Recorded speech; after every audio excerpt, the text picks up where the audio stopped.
Hello friends, welcome to Sunitha kitchen. ఈరోజు మన ఛానల్లో సింపుల్ అండ్ టేస్టీగా ఉండే బాయిల్డ్ ఎగ్ ఫ్రైని ఎలా తయారు చేసుకోవాలో చూసేద్దామండి. ఈ రెసిపీని చిన్నపిల్లలు, అలాగే కొత్తగా పెళ్ళైన వాళ్ళు, వంట రాని వాళ్ళు, బ్యాచిలర్స్ ఎవరైనా కూడా చాలా ఈజీగా ప్రిపేర్ చేస్తారండి. అంత బాగుంటుంది.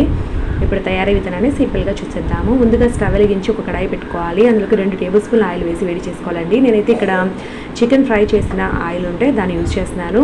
అలా డీప్ ఫ్రై చేసిన ఆయిల్ని మరలా డీప్ ఫ్రై చేయకుండా ఇలాగ కర్రీస్కి ఉపయోగించుకోవచ్చు. ఆయిల్ కాస్త వేడెక్కిన తర్వాత ఇందులోకి 1/2 టీ స్పూన్ మోతాదులో ఆవాలు, జీలకర్ర వేసి కాస్త చిటపటలన్నీ ఇవ్వాలి. ఇవి కొంచెం దూరగా వేగిన తర్వాత ఇందులోకి మెయిన్ వచ్చేసి ఉల్లిపాయలండి. నేను ఇక్కడ 3 మీడియం సైజు ఉల్లిపాయలు తీసుకున్నాను. వీలైనంత చిన్న ముక్కలుగా కట్ చేసి వేసుకోవాలి. ఉల్లిపాయలు వేగేటప్పుడే ఇందులోకి పొడవుగా చీల్చి పెట్టుకున్నటువంటి 4-5 పచ్చిమిర్చి, ఒక 2 రెమ్మల కరివేపాకు కూడా వేసుకోండి. మంచి ఫ్లేవర్ ఉంటుంది. ఉల్లిపాయ ముక్కల్లో కొంచెం పచ్చివాసన అంతా కూడా పోవాలండి. అంటే కొంచెం ఎర్రగా వేగాలన్నమాట. అలా వేగేంత వరకు మధ్య మధ్యలో కలుపుకుంటూ ఇలా మూత పెట్టి వేయించుకోండి. ఉల్లిపాయలు ఇలా కొంచెం ఎర్రగా వేగిన తర్వాత ఇందులోకి తగినంత మసాలాలు వేసుకుందాము 1 by 1. ముందుగా 1/2 టీ స్పూన్ పసుపు, 1 టేబుల్ స్పూన్ కారం, 1/2 టీ స్పూన్ మిరియాల పొడి, అలాగే 1/2 teaspoon garam masala, 1/2 teaspoon రుచికి సరిపడా ఉప్పు వేసుకోండి. ఇప్పుడైతే ఒకసారి అన్నీ కూడా బాగా కలుపుకోవాలి ఆయిల్లో కలిసే విధంగా.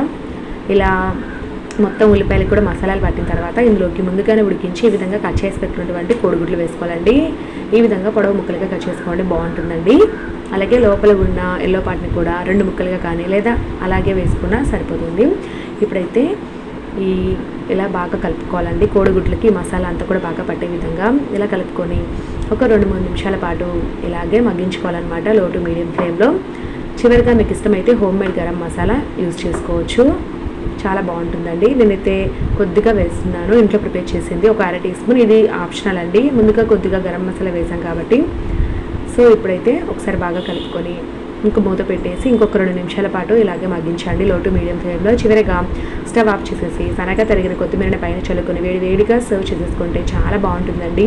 ఇందులో వేసిన ఉల్లిపాయల వల్ల అన్నంలో కలుపుకొని తినడానికి కూడా చాలా అనువుగా చాలా బాగుంటుంది. సింపుల్ అండ్ టేస్టీ అండి. 15 to 10 మినిట్స్లో అయిపోతుంది అనమాట.